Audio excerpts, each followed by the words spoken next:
substantive items of business. 5 substantive items of business today. Approval of the minutes from last year's meeting. Some amendments, an amendment to the bylaws, the Congregational Covenant, which we are presenting for approval today, the presentation and approval of the budget for fiscal year 22-23, and the election of candidates. Our processes today may seem a bit clunky, and I apologize in advance for that. The last 2 years, our meetings have been on Zoom solely, and we had kinks to work out to make those go smoothly. And we occasionally had technical challenges that we had to overcome. This year, we've added a new element to that. So we're once again going where UUFNN has not gone before. This is a multi-platform meeting. We have folks attending on Zoom. We have folks attending here in the great room, and that's necessitated some changes in the logistics of how we work.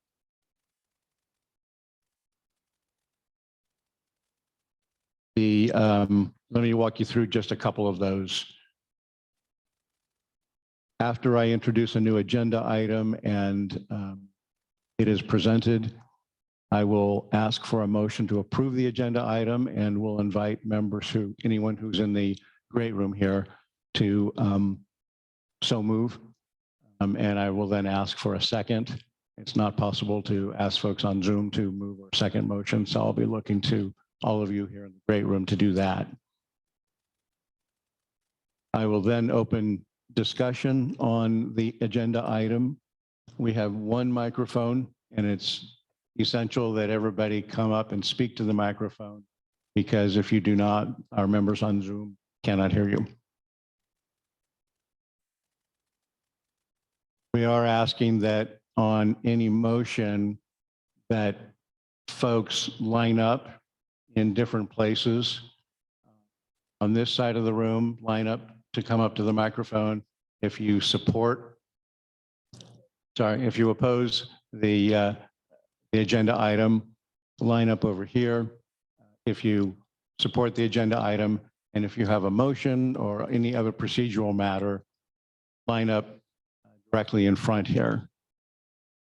We're doing that so that we can alternate between positions, and so that anybody who has a procedural motion, I can call on them immediately, which is necessary. And if you're on Zoom, Philip Moore will walk through the details on how to use the raise hand function in order to make a comment.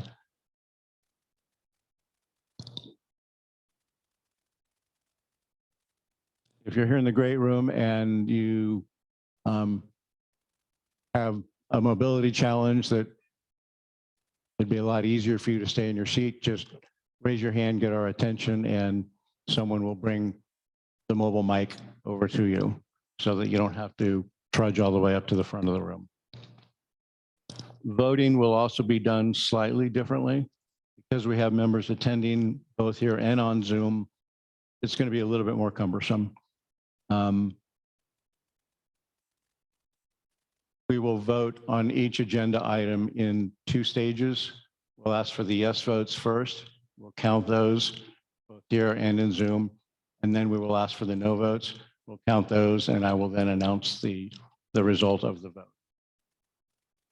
We cannot do voice votes, again, because folks who are attending on Zoom are not able to jump in and participate in that.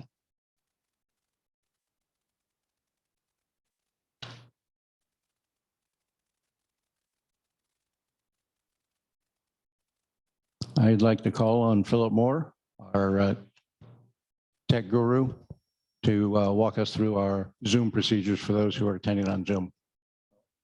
Thank you. And let's do a quick muscle exercise here in the great room. It's probably been a while since you've been in a public meeting. Let's have you go ahead and raise your hand. Make sure you know how to do that. Okay. Well done. Well done. Very nice. All right. For those of you on Zoom, So you've probably already done so, but if you have not, please make sure your full name is on the Zoom window, that it represents each and every member that's on that device. If you want to speak, you need to raise your hand, and I'm going to talk more about that in a minute. And if you have a procedural item that needs to interrupt the process, please send a chat to the host. Please make sure you're paying attention to the private chat on Zoom, because the host may need to communicate to you about the subject of your talking point.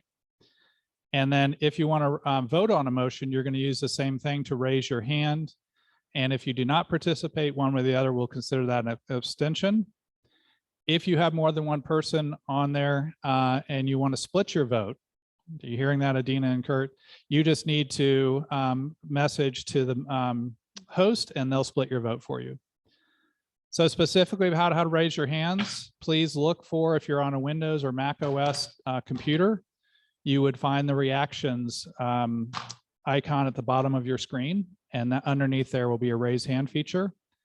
If you're on Android or iOS device, you go to the three dots, and that again will have raise hands. If we do have any phone users on, I don't know if we do, they would do *9. So what I'd like to do, just like we did in the great room, I'd like to have folks go ahead and practice raising their hands now, and Mary and others will lower those hands when you guys are done. But let's go ahead and raise those hands. And let's see how many people we can get to raise their hands online. And once we get up to a good number, we'll go ahead and move on. Yep, we're looking almost there. Keep going. We got 22 of 23. Let's see if we can get, oh, I got to raise my hand. Yeah, I'm telling everybody to raise their hand, and I'm not raising my hand.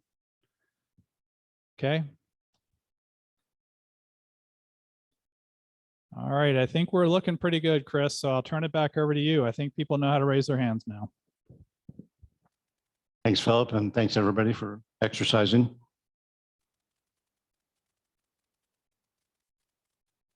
Bill Isaiah has graciously agreed once again to serve as parliamentarian and all procedural rules.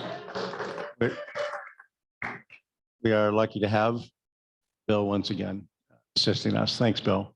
And I'd now like to call on Reverend Karen Foster for opening words.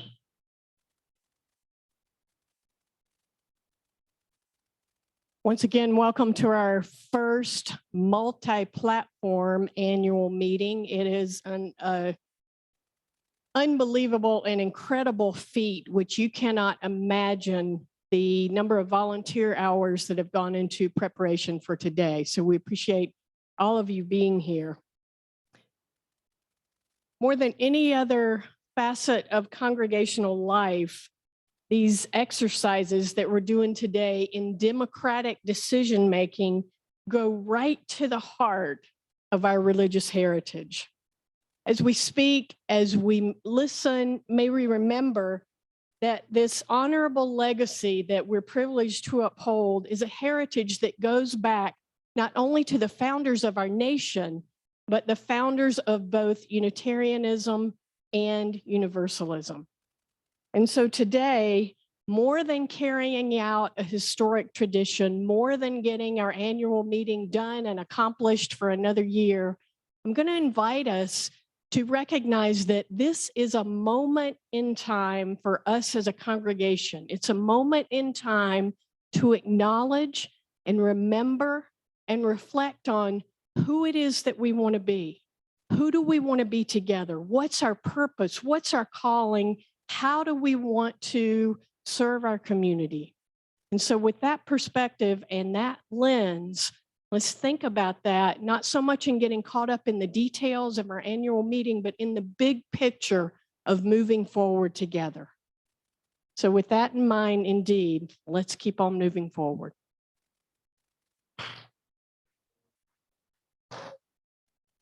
Thank you, Reverend Karen. Thanks, Adrian.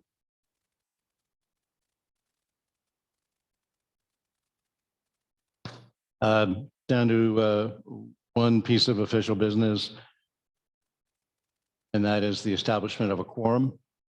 Article 15, Section D of our bylaws states that 30% of our members must be present at this congregational meeting in order to establish a quorum. We have 212 members of record. We have 73 members present today. either here in the great room or on Zoom. 35. We have 74 members present. 30% of 212 members is 64 members. So we have more than that. So we have a quorum. The good news is that we can move forward and do business. The bad news is you all have to be here for just a little while.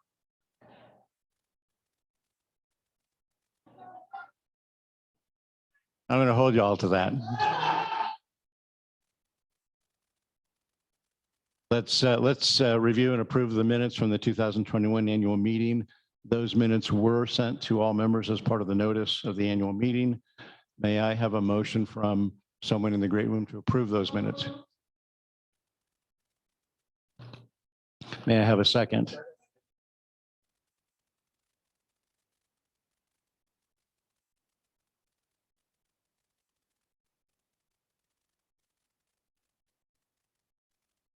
For the benefit of our members on Zoom, Emily Montan moved that motion and Dave Bianchi seconded it. I open discussion on approving the minutes of the 2021 annual meeting. If you're in the great room and wish to speak in support of or against the approval of the minutes, please come on up. If you are on Zoom and want to speak to that motion, please use the raise hand function.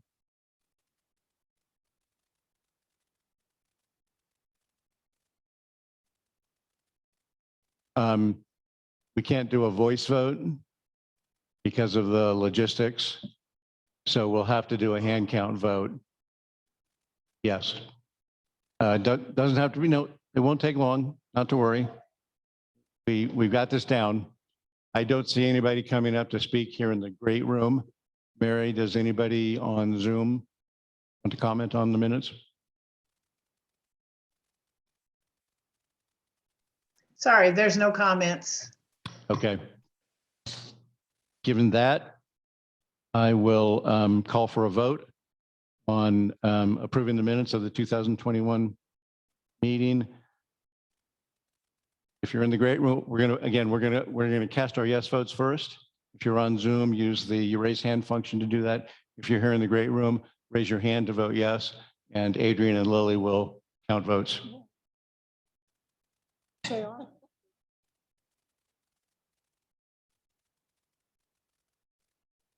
Yes.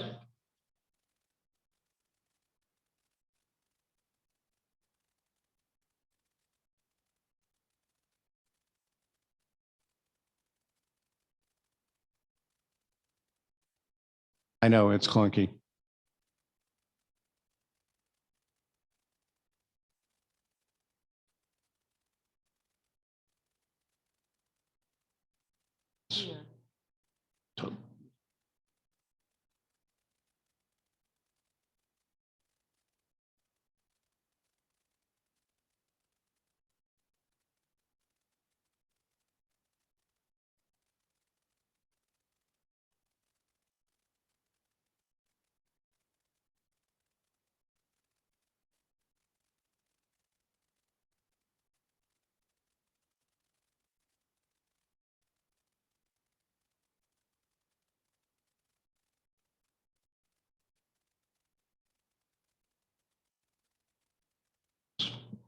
Overwhelmingly, the minutes were approved. Thank you.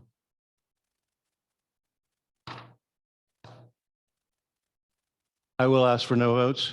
We did have 74 yes votes.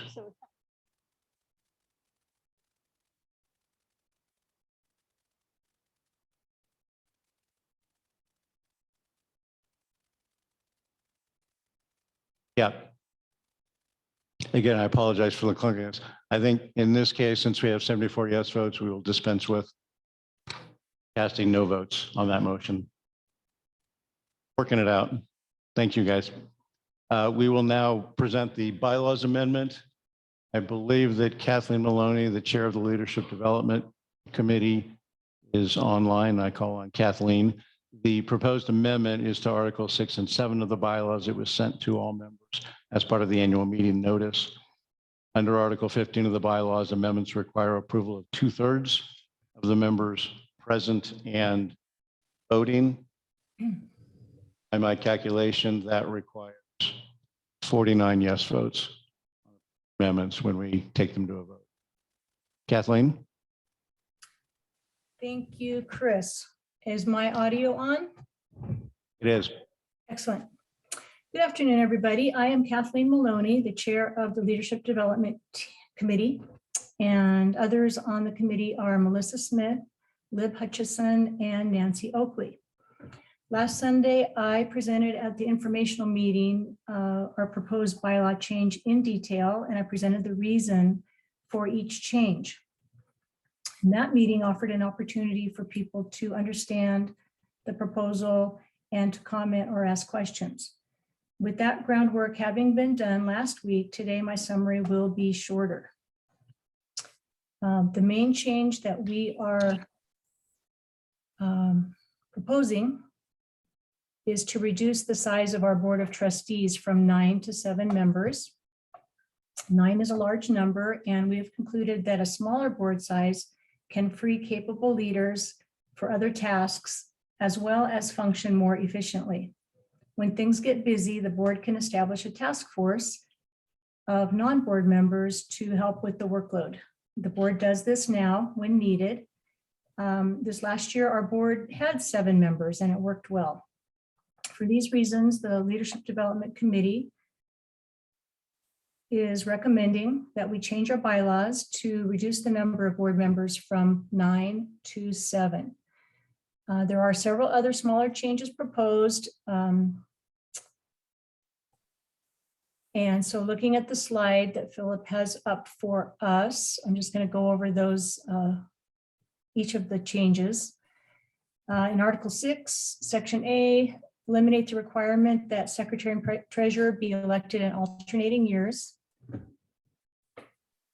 And also in Section A, we're adding that officers may be re-elected. It will have a new Section B that permits the offices of President and President-elect to be shared by people, be shared by 2 people. Changes to Article 7, we're going to separate Section A into 4 distinct sections. In Section A, we will reduce the number of trustees from 9 to 7. Section C will add that trustees may be re-elected for successive terms. Section J, we need to change the quorum. It states currently 5, but we're just going to say majority because we'll have a different number of board members now. So we'll say a majority of the number of trustees will make up a quorum. And finally, in Section U, we'll make the Assistant Treasurer a voting member of the Finance Committee. And that is a summary of our proposal. Thank you. Thank you, Kathleen. Bill Isaiah brought to my attention one typographical error. I will not mention to you who made that typographical error. In Article 7, Section P, the text refers to subsection V regarding the treasurer. That should refer to Section U. I know that's going to make or break your votes. May I have a motion to approve the amendment to the bylaws?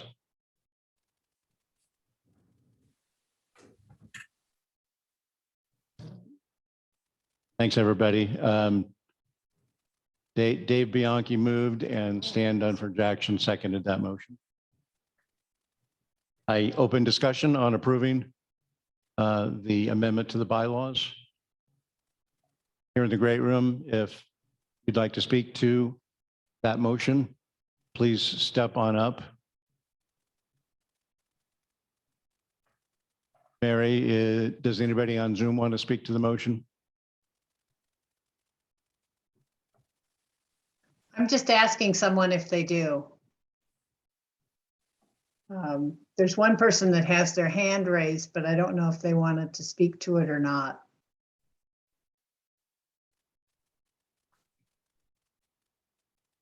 Actually, no, someone else also does, so I guess so.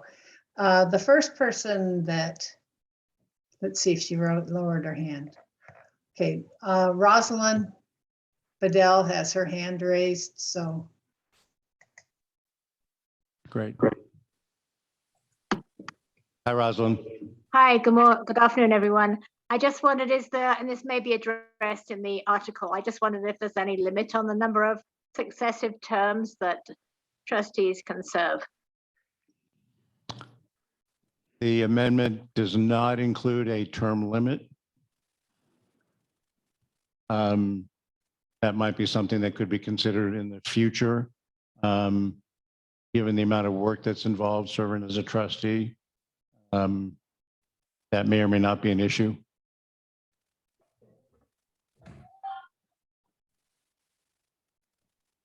I think there's something to be said for not letting people serve unlimited terms. I Anyway, think that, that's my comment. okay, thanks, Rosalind. I think in this coming year, there may be a broader look at the bylaws and an updating of them in the governance manual. And we can include that thought as a potential vision to the bylaws. Mary, does anybody else on Zoom want to speak to the motion? No, there isn't any other comments. Okay, and I call for a vote on the motion to approve the amendment to Article 6 and 7 of the bylaws. We'll go through our clunky voting process again. Everybody in the great room who would like to vote yes, raise your hands. And on Zoom, use the raise hand function.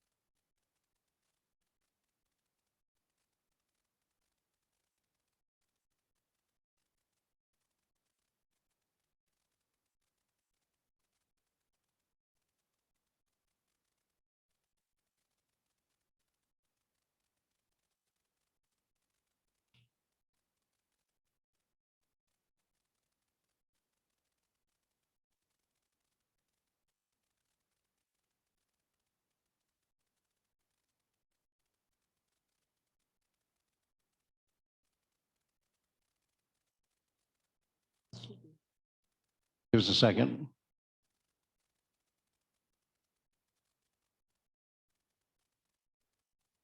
Okay, we seem to have had some additional members join. We had 79 yes votes. Okay, who voted twice? We have to check the ballot box on this one. Given that vote, we will I will interpret that as the equivalent of an overwhelming voice vote in favor. So the amendment to the bylaws is adopted. Thank you. And thank you to the Leadership Development Committee for their long work on this issue.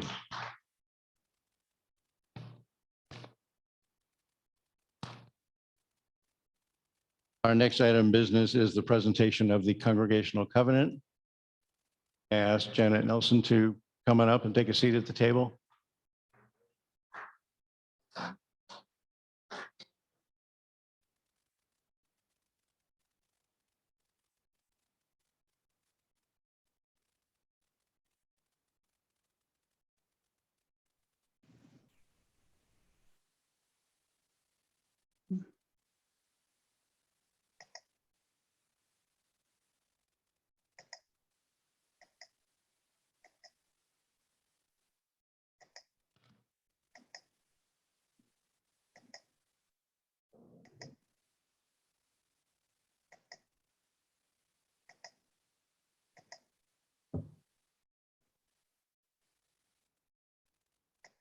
Hi, everyone. I'm Janet Nelson, and I'm a member of the Covenant Writing Group.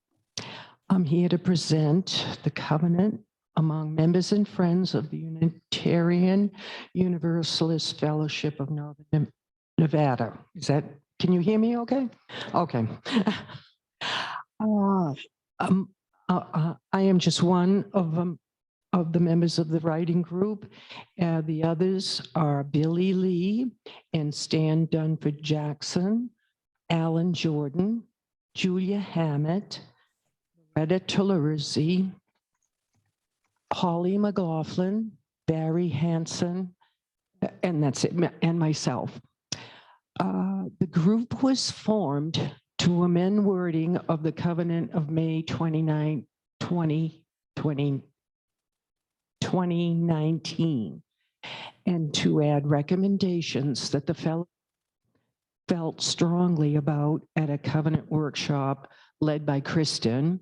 And we drew up a draft that we could all agree on in July of 2019. Last year, our group was asked by Reverend Karen to include our commitment of standing against racism and examining our own biases. Today, this final draft by the Covenant Writing Group is being presented to you for a vote. It includes 10 aspirations. The word aspiration indicates a strong desire to achieve something high or great. I will read them out aloud to you, and then you will have a chance to comment before the vote. Keep in mind that our UUFNN covenant is a living document that can be reshaped in the future as we see fit.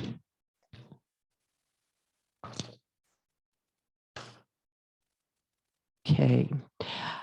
We aspire to, number one, to build a democratic community that is based on trust and transparency and open communication. Number two, we aspire to be present in the moment and listen to each other with honesty and compassion. Number three, we aspire to be good examples to our children in their lifelong journey of discovery and meaning. Number four, we aspire to respect individual lifestyles in an accepting atmosphere of love. Number five, we aspire to stand against racism and nurture a culture within UUFNN that is welcoming and safe for everyone. Number six, we aspire to be mindful of our own biases and show consideration for others in our words and actions. Number seven, we aspire to affirm and practice the UU principles in our daily lives. Number eight, we aspire to stay informed about our fellowship and be reliable stewards to ensure that we grow, to continue to grow in love, faith, justice, and joy. Number nine, we aspire to honor all expressions of spirituality. And the final one, number 10, we aspire to create and nourish a balance between spirituality and social justice. Thank you.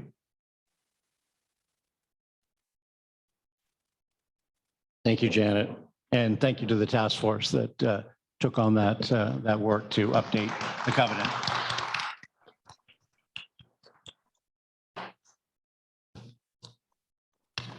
May I have a motion to approve the Congregational Covenant?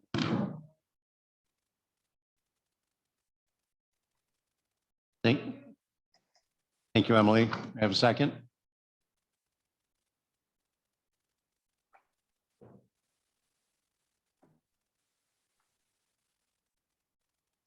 Thank you.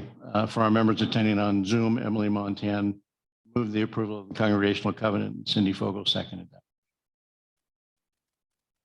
Open discussion. If anyone has any comments on the proposed Congregational Covenant, if you're here in the great room, please come on up. Given the overwhelming comments, you can just walk up to the microphone. We don't need 3 different lines. Wondered if that might be a bit of overkill.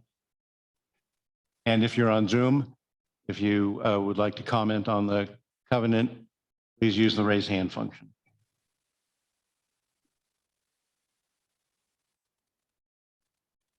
Mary, do you have anybody on Zoom who's raised their hand? Yes, I do. Johnny Pullman. Great. Hi, Johnny.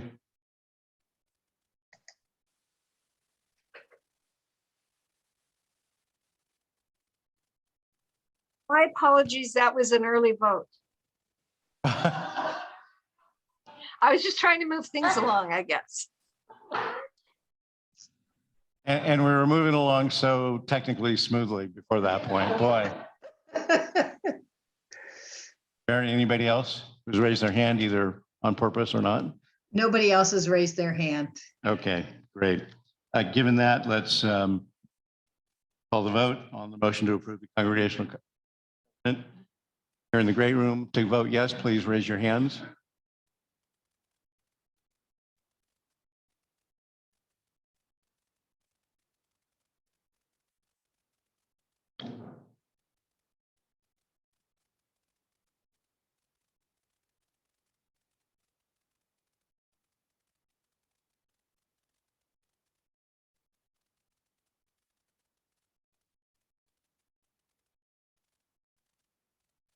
I'm just waiting to hear from Mary or Linda. Zoom vote.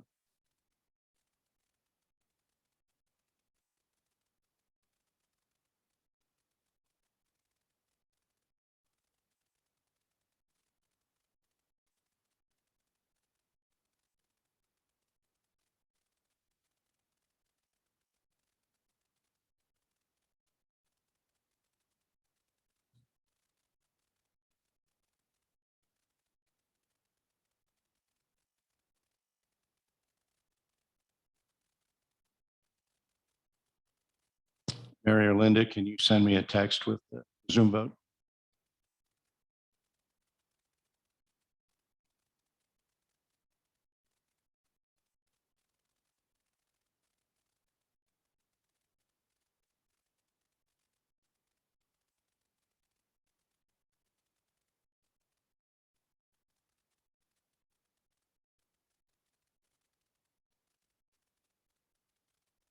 Somebody's coming.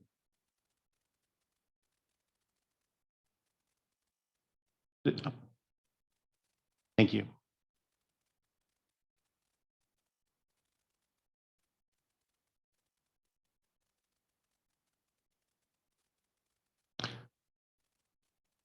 Thank you. We have the yes votes cast. If everybody who would like to vote no on this motion, great room, please raise your hand. Counted, and if you're on Zoom, use the raise hand function.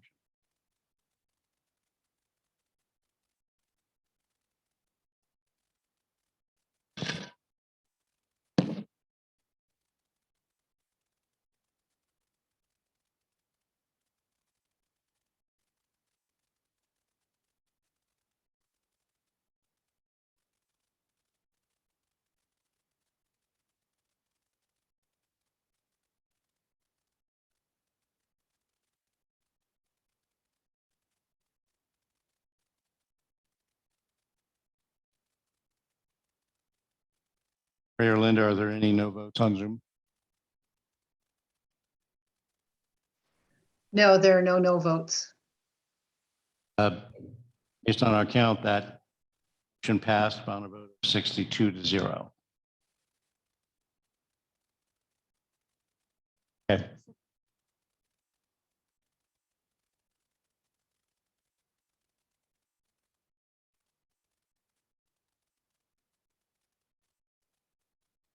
Sorry, 72-0 was the vote. What you get for having a lawyer counting. That motion required a majority vote and members present, and it passed. Thank you all. We'll now present the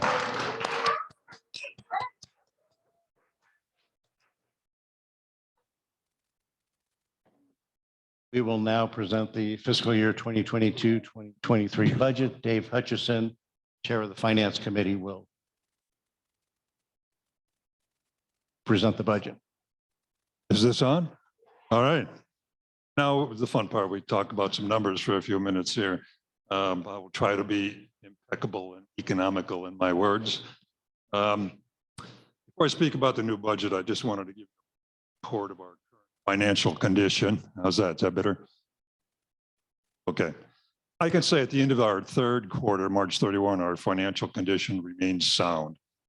Total operational reserves are $121,000. And this will cover almost 4 months of operational expenses that if we ever have to face a sudden and significant loss of income. Our uncommitted working capital cash is still strong and favorable at a level of $120,000. This will decrease over the next few months, but we are indeed fortunate to have this available cash to meet an unbudgeted expense that might be needed to keep the fellowship functioning.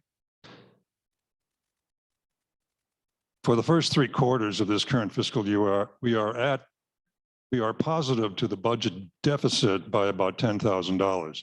And I expect by the end of the fiscal year, we'll be close to meeting our total net budget for the year.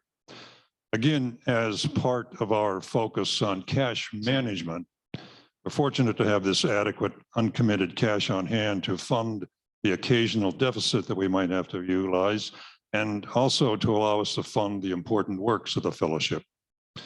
Now, let me say a few words about the new budget. The first item to note is that the net result of the budget shows a deficit of $1,736. We're very close to a balanced budget. As you can see, the total expense budget is projected to be almost $413,000. This is an increase of about $33,000 over the current year's fiscal budget. The question that you want answered is, where are the dollars coming from to fund these additional expenses? Well, let's look at the income budget first. The first line, the current year budgeted pledge income of $335,000 is $21,000 higher than what was budgeted for this year. And this is because of the favorable result of the stewardship campaign that was just completed. Thank you, Stewardship Committee.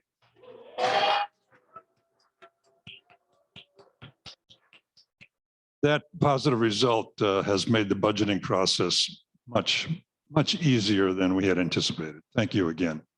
Secondly, we expect the building use and our rental income of the facility should increase about $5,000 over this year's budgeted amount. And we anticipate that other contributions to the fellowship will increase over this year's budget by another $5,000.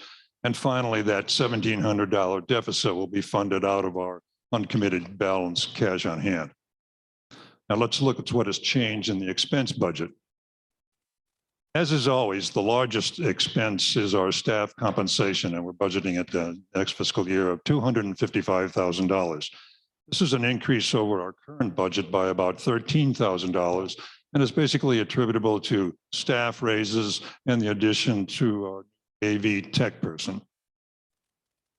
I'll note up there that the second highest expense category is the facilities line. Facilities expenses have increased about $7,000 for the new fiscal year, most of which is because of 3 new expense items that I've indicated in note 3. For the first time with this budget, we are now setting aside $1,200 in each of 3 funds per year to cover 3 annual but recurring expenses. And these funds will be accumulated until they're needed. And we'll be setting aside about a total of $3,600 a year. In the past, these expenses were paid with the hope that funds would be available when the need arose. And this change allows us to accumulate the funds currently to meet the expense when we anticipate it. I'm very pleased that we are now budgeting to meet these future expenses that we haven't done before. I think this is a major forward step for us. The other change I wanted to mention is with regard to our social justice budget, which is included as part of the committee's expense line. And this is indicated in note 1. Word about Share the Plate. Share the Plate contributions are a direct pass-through to the charities selected and have no real net effect on the budget. Whatever donations are received into Share the Plate are directly distributed to the selected charities. It's basically a wash for budgeting purposes. But bear in mind that pledge payments and other income services are not part of the STP calculation. What is new is that along with the Share the Plate disbursement, thinking about might be another $15,000 for the new year, we are now allocating 1.5% of budgeted pledge income, or a total of $5,025 for other social justice causes. What will happen now is we'll have this money in the budget, and the board will appoint a committee that will receive requests from members to fund various social justice causes and then allocate the money accordingly. This is a substantial increase to our social justice efforts going forward and important part of our fellowship priorities. Finally, as I mentioned, $1,700 budget, $1,700 deficit budget is very close to a balanced budget, and I'm happy with these results. So I'll just hand the mic back to Chris and him take it from here.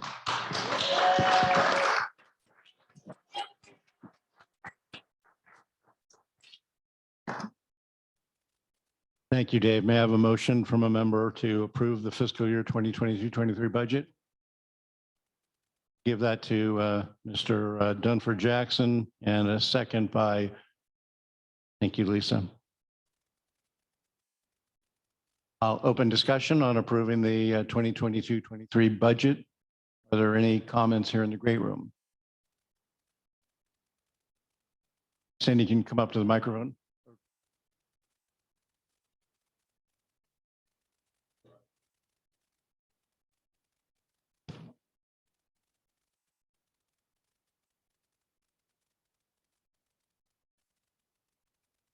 I just have a question. Can you hear me? I have a question on the fundraising, the auction. Now, do you have that at 20,000? And this year, my understanding is it netted closer to 15,000. So will there be an adjustment for that in future? Or? It remains to be seen. It's an estimate. This was the initial estimation from the auction committee of what they might do next year. And it's a ballpark estimate based on how the auction committee will develop the auction for next year. It's within the ballpark of the 15 to almost 20,000 we've received in the past. Maybe it's a little aggressive, but it just remains to be seen. I'm comfortable with keeping it as 20,000 in the budget. Okay, and then I believe you mentioned anticipating additional funds for building use. Building use, yes. Is that in this 7,000, or is that possibly in addition to? Oh, that would be in addition to this, yes. So that could help make up for what we didn't make exactly. on the. And in fact, the rentals are looking very promising right now. There's a wedding scheduled. Oh, good. And yeah, we need to promote this beautiful property. and I think the Reno Chamber Orchestra is renting the facility in a month or so. So things are looking that's great. much more I'm favorable glad to hear that. Wonderful. Okay, thank you. That's all I had. Thanks, Cindy. I'll add to that with regard to building rentals. We do have a couple of events scheduled, including the Chamber Orchestra 2 weeks from yesterday. And we have 1 or 2 weddings set for the summer. And we have a team of folks who are working on broadening that. We're needing to update our building use policy and update our building rental agreement and update a few other details, which we haven't used in two and a half years. So we're in the process of doing that, and steps are going to be undertaken to, once we get the basics done, to start reaching out and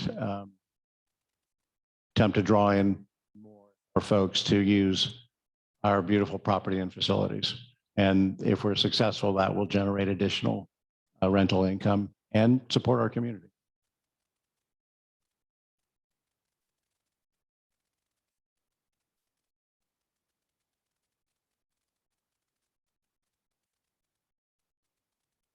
Let me just add, to follow up on the question, is that auction income a little too aggressive? You'll notice that we budgeted $335,000 in our pledge receipts for next year.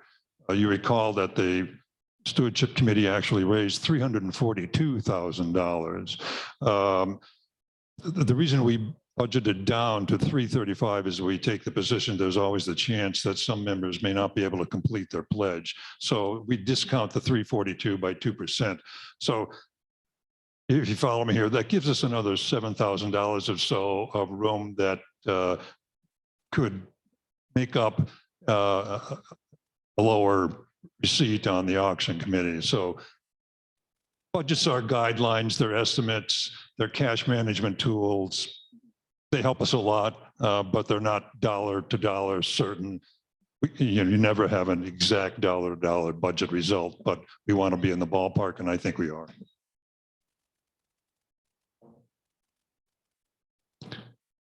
Thank you, Dave. Are there any other comments in the great room on the budget? Mary, do we have any comments on Zoom? No, there aren't any comments. Okay, thank you. Given that, let's move to a vote. All those who are in favor, we'll take the yes votes first. Raise your hands.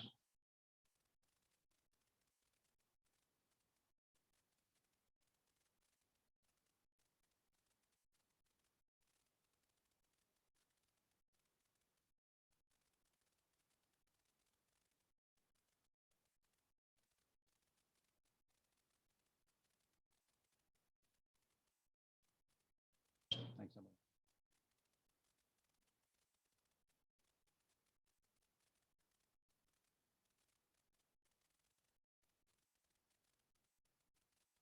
I think I know what the result will be, but I'm waiting for Mary or Linda to send me the Zoom vote count.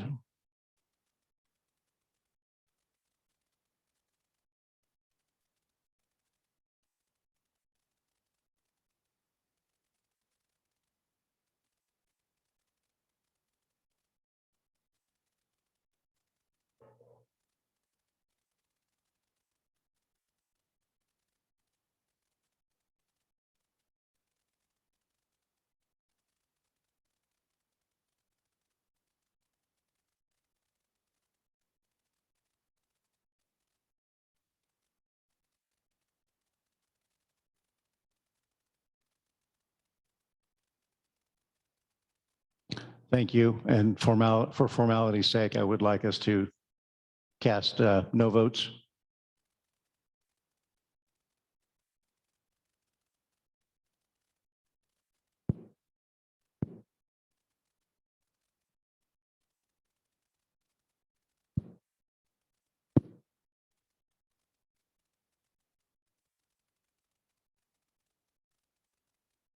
They'll let me know if there are any no votes on Zoom.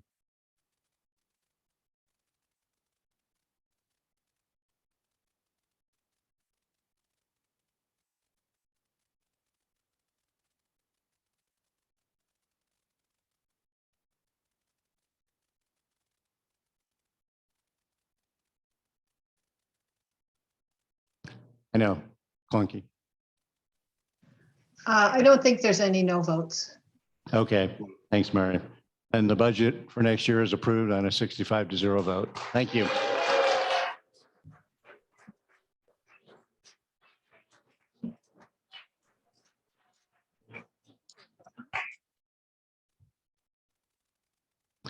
We will now move on to a presentation of the slate of candidates. I'd like to call on Kathleen Maloney again to do that. The slate of candidates for Board of Trustees, the Committee on Shared Ministry, the Leadership Development Committee, and the Legacy Committee was sent to all members as part of the annual meeting package. And Kathleen will provide that slate to us.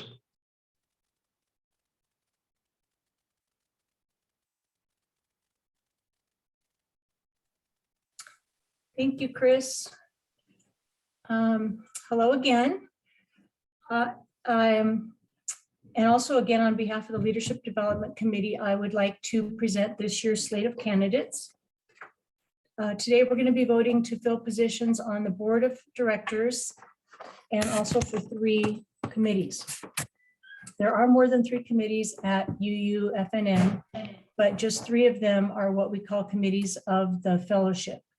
And members of these 3 committees are chosen by election. And these committees are the Legacy Committee, the Leadership Development Committee, and the Committee on Shared Ministry. So I'm very happy to say that we have a full slate of candidates this year. Volunteers have stepped forward to fill every open position. And I would like to thank the new people who are stepping into those new positions. I would also like to thank those who are leaving positions and those who are staying on for another term. So I'd like to call your attention to the slide. You will notice that some names have an asterisk next to them. This indicates that the person is a current member on the board or the committee. If there's no asterisk, that indicates that the person will be new coming on. So without further ado, I'll present the 2022 slate of candidates. These terms will begin July 1st.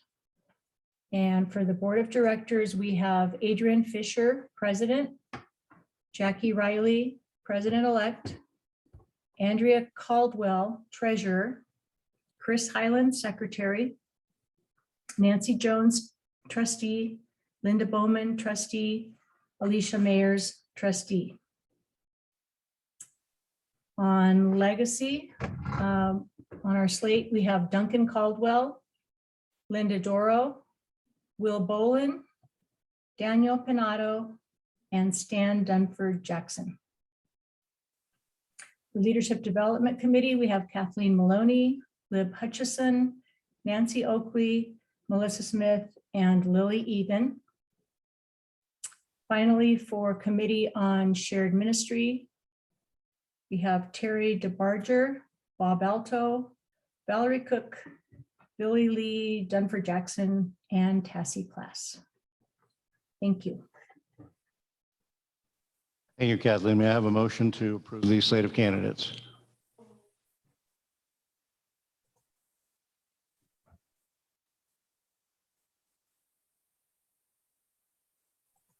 Thank you.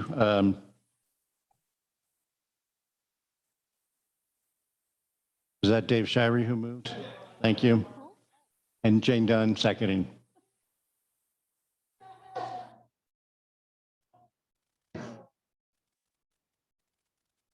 So, somebody want to pool on that today? I open discussion on electing the slate of candidates that's been presented by the Leadership Development Committee. And I want to thank the Leadership Development Committee. They worked very, very hard to recruit an outstanding group of candidates.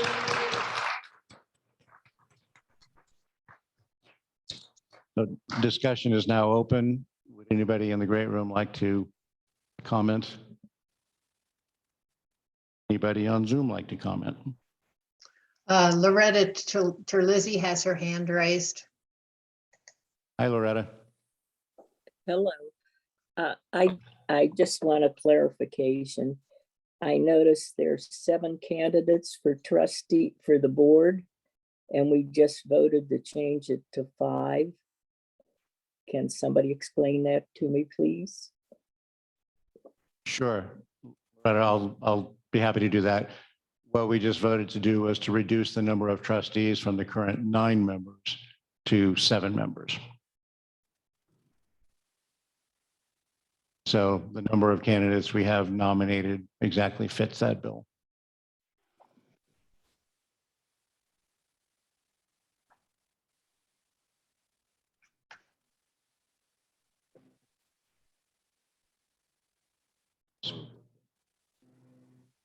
Loretta, I hope that answers your question. If it doesn't, raise your hand again. Any other comments on Zoom? No, that's it. Thank you, Mary. Let's move to a vote. Vote yes, please raise your hands. Zoom and here in the room.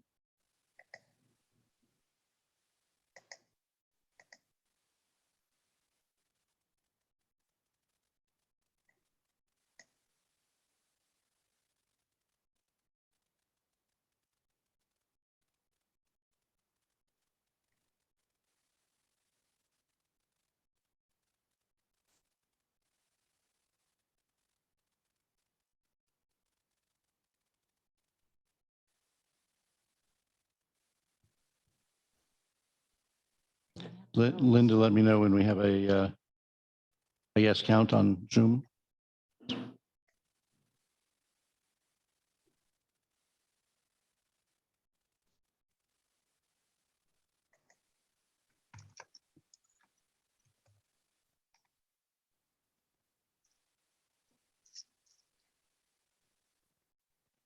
Hey, we have the no votes.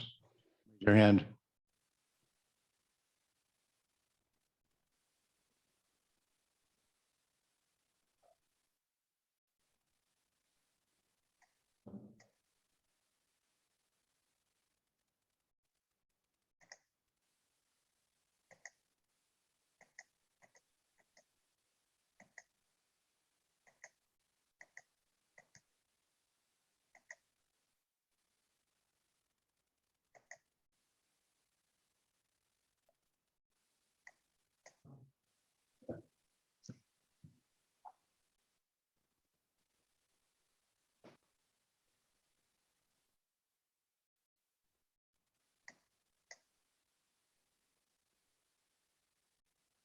Linda, let me know if we had any no votes on Zoom.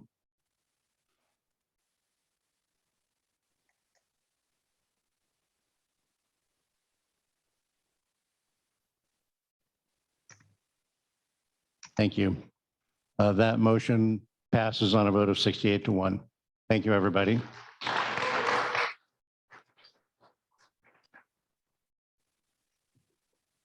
Wow, you guys are efficient. That concludes the items that we need to vote on. I wanted to pass on just a few thank yous before we close our session. First, a big thank you to 3 members of the Board of Trustees who are retiring, Bobby Ma, Barry Hansen, and Lily Egan. Lily is our longest serving member of the board now, so we are not looking forward to losing her, or Barry or Bobby, who have done outstanding work on the board.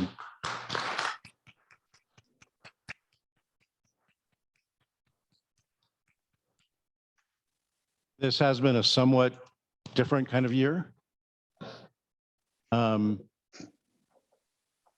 With, the usual challenges that come with running a fellowship, but also the additional primary challenge we face this year, which is managing our response to COVID.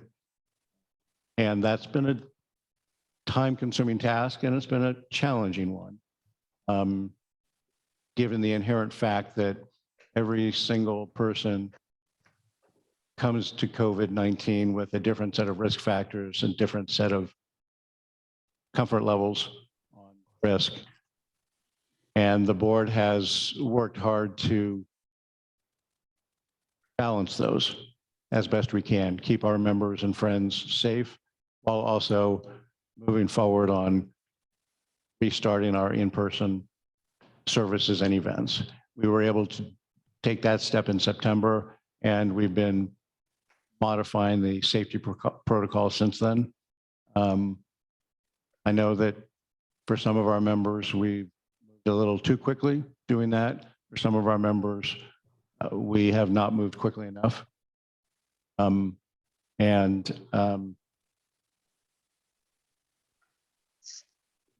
want all of our members to know that the members of the board have worked in absolute good faith and have struggled to find the right balance.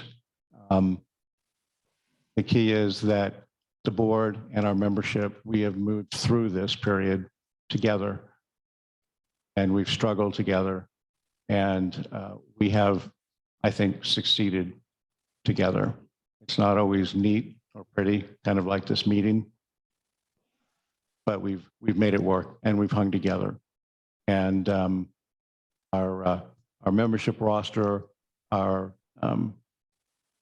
more than successful stewardship campaign are signs, I believe, that we have hung together. Our financial condition continues to be stable, strong, and that is something that many UU fellowships and many other religious congregations have not been able to achieve that over the last 2 years. So I think we've been blessed. And to me, it's a sign of the commitment and the willingness of all of you to hang together, even as we move through very difficult, very challenging times when we could not all be on the same page at all times. So I applaud all of you.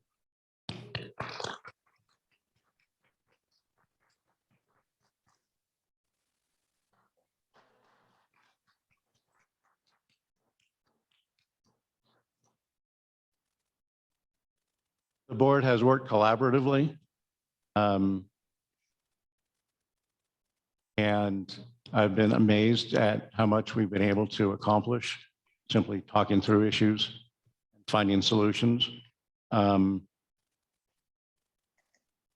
Way that's been productive and respectful and caring.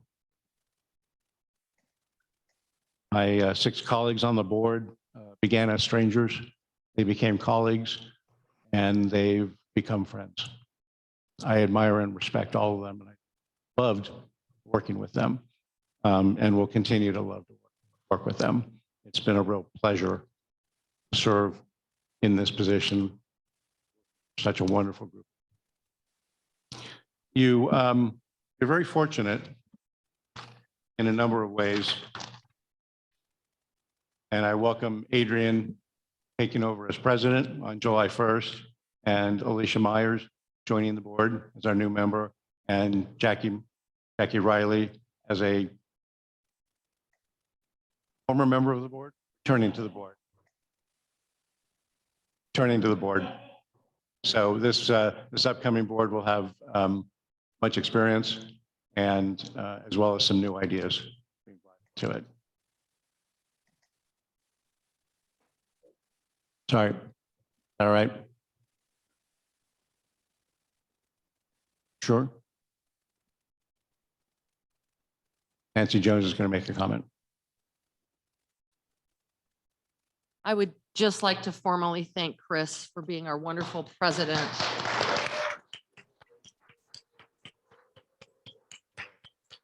Through this crazy, crazy time, he was amazing. He was diplomatic. He kept everybody calm. He's brilliant. He's wonderful. We're excited to have Adrian, but we're all so sad to lose you, Chris. So thank you so much. Thank you, Nancy. Thank you, everyone. You better stop or you'll inflate my ego even more. I will say Don't take it that, personally.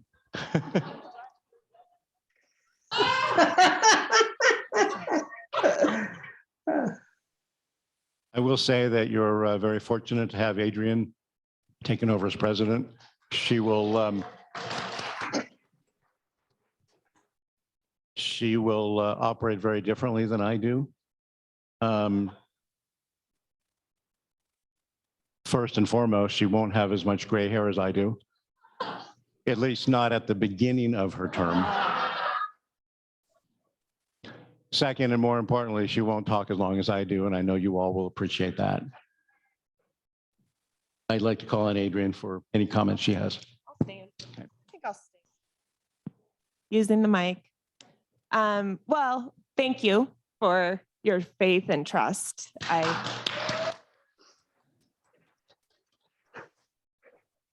I'm excited and I think I'm ready with all of your support and help, of course.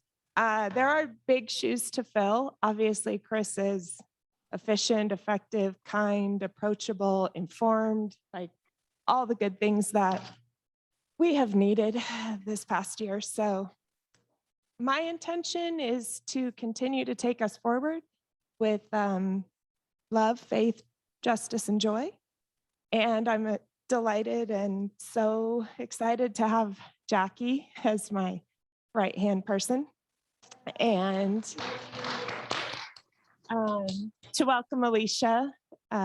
We've been teachers together for a number of years, and I think that it's going to be a great combo. And I'm going to my first GA, so that'll be exciting. I'll come back with some new ideas, and I'm ready to hear all of yours. And let's do this.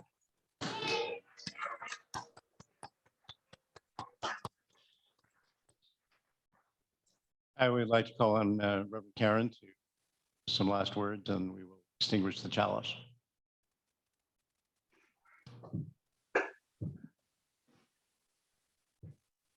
I want to congratulate you on living your values in a number of ways this afternoon. You completed the business efficiently and in record time. You adopted a first ever congregational covenant for this congregation. And you adopted a budget that for the first time in many, many years reflects our social justice priorities added into the budget.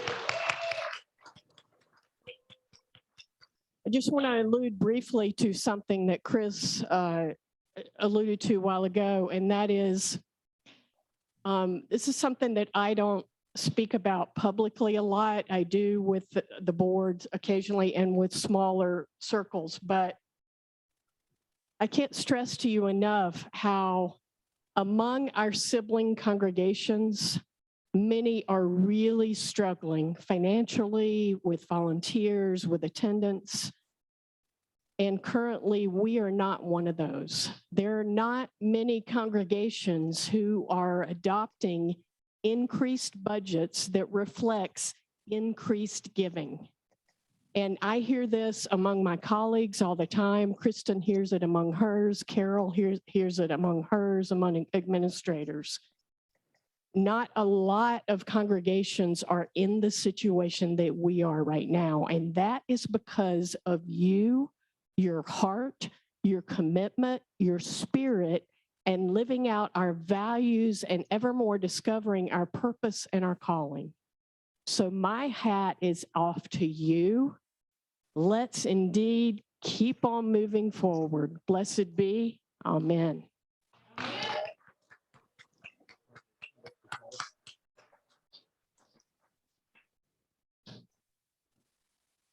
Before we adjourn, I just want to thank a couple of folks who worked really, really hard to make this different annual meeting possible.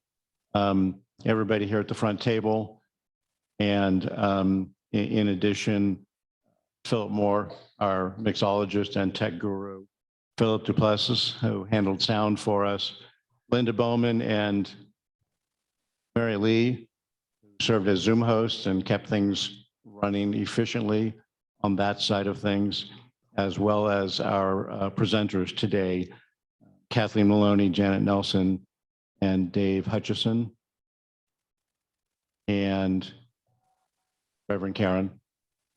And finally, to all of you, I think I mentioned Philip. Did I mention Philip? Okay. I'll mention him again, Philip. And last, all of you for attending and participating actively, and for all of the feedback you've given this board for the last year. It's been invaluable, and we truly appreciate it. We stand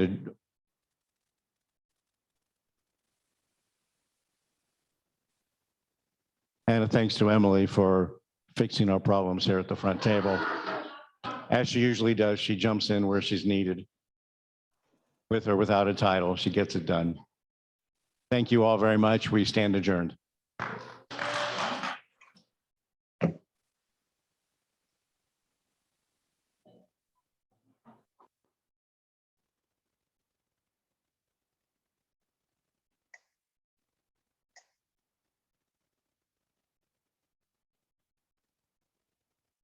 I'm going to shut it down, Linda.